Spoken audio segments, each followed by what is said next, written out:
এই দেশের মানুষ নামাজ না পড়লেও যদি কেউ নবীকে কটূক্তি করে তার কলিজা ছিঁড়ে যায়, সে রাজপথে নেমে যায়।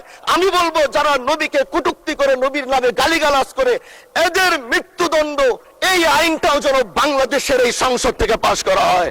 আমরা যেই জায়গা থেকে দাঁড়িয়েছি, বাংলার 30 থেকে 40 লক্ষ ওলামায়ে কেরাম আমাদের দিকে তাকিয়ে রয়েছে, কারণ তাদের কণ্ঠ, তাদের সে আওয়াজগুলো আমরা যেন জাতীয় সংসদ থেকে দিতে পারি। তার মধ্যে অন্যতম একটি হলো, মা কানা মুহাম্মাদুন আবা আহাদিম মির রিজালিকুম ওয়ালাকির রাসূলুল্লাহি ওয়া খাতামান নাবিয়্যিন ওয়া কানা আল্লাহু বিকুল্লি শাইইন আলিমা। আপনি জানেন নবীর পরে আল্লাহ নবী হচ্ছে আমার ঈমানের অংশ, আমার ঈমানের পার্ট। তিনাকে ভালোবাসা, তিনার উপর ঈমান, এটা আমার ঈমানের অংশ। তিনি আমার শেষ নবী, যেটা কোরআন ঘোষণা দিয়েছে।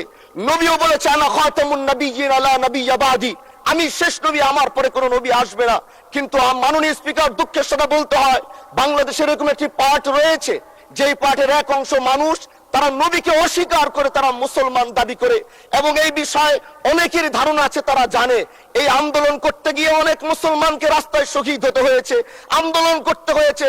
স্বাধীনতার পর থেকে আজও সে আন্দোলন চলছে, কিন্তু আজও পর্যন্ত সেটা পাইনি। আমি মাননীয় প্রধানমন্ত্রীকে বলবো, আপনি বাংলাদেশে একটি ইতিহাস রচনা করে যাবেন। আপনার মাধ্যমে যদি এটা স্বীকৃতি পায়, যারা নবীকে অস্বীকার করে তারা কোনোদিন মুসলমান থাকতে পারে না, এটা আইনের মাধ্যমে, এটা বাংলাদেশের পার্লামেন্ট থেকে ঘোষণা হবে, সেটা আমরা চাই।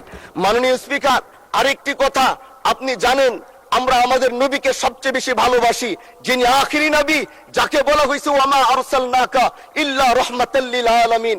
আমরা বারবার দেখছি কিছুদিন পর পর কারা যেন কিভাবে এসে আল্লাহ নবীর শানে কটূক্তি করে, নবীকে নিয়ে অশ্লীল ভাষায় গালিগালাজ করে, নবীর শানে কটূক্তি করে। এই আন্দোলন, এই সংগ্রাম করতে গিয়ে আপনিও মাননীয় স্পিকার দেখেছেন, রাস্তাঘাটে আন্দোলন করতে গিয়ে কত মানুষ মৃত্যুবরণ করেছে। যদি একবার বাংলাদেশের আইনে, কারণ মুসলমান যদি আমাদের বাংলাদেশের পার্সেন্টেজ অনুযায়ী আমাদের অবশ্যই মুসলমানদের সংখ্যা এই দেশে অনেক বেশি। আমরা তো অন্য কিছু চাচ্ছি না।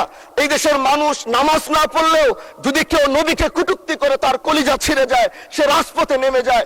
আমি বলবো যারা নবীকে কটূক্তি করে, নবীর নামে গালিগালাজ করে, এদের মৃত্যুদণ্ড, এই আইনটাও যেন বাংলাদেশের এই সংসদ থেকে পাশ করা হয়।